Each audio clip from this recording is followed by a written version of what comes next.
Good afternoon, everybody. It is Tuesday, April 11th, 2023. It is 12:47 in the afternoon. Okay, this is part 20, Prologue, Theodore Rex.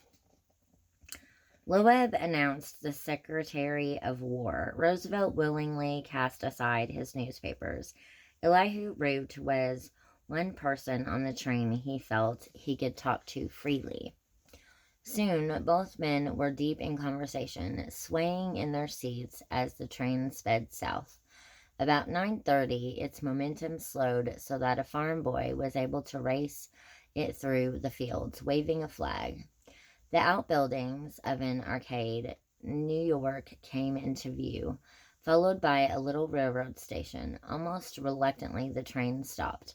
About 20 Grand Army veterans snapped to attention on the platform.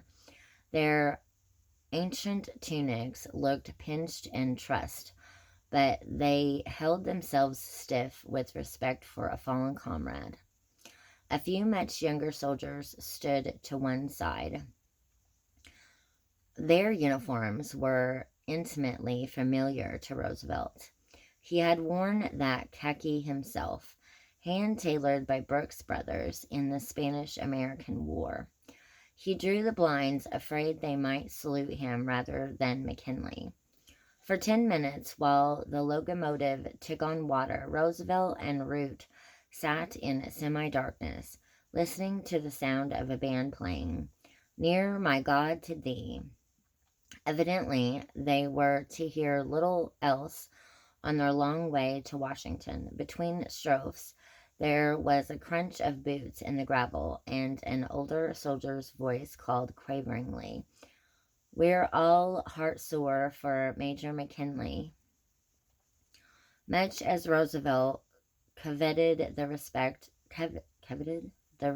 of Grand Army's veterans, he knew they would never love him as they had loved his predecessor.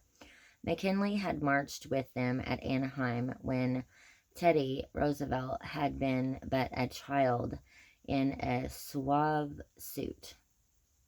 A gulf not merely of years but of ideology separated him from these heroes of the past. They had fought to preserve the Union. He had fought to create a world power. The old soldiers had cheered when the young soldiers liberated Cuba, but they fell silent when similar freedoms were imposed on Puerto Rico, Guam, and the Philippines. They had watched with worried eyes as the stars and stripes rose over Hawaii, Wake Island, and half of Samoa, and Secretary Hay began negotiations to purchase the Danish West Indies. Was their beloved republic, they asked, taking on the trappings of an imperial power?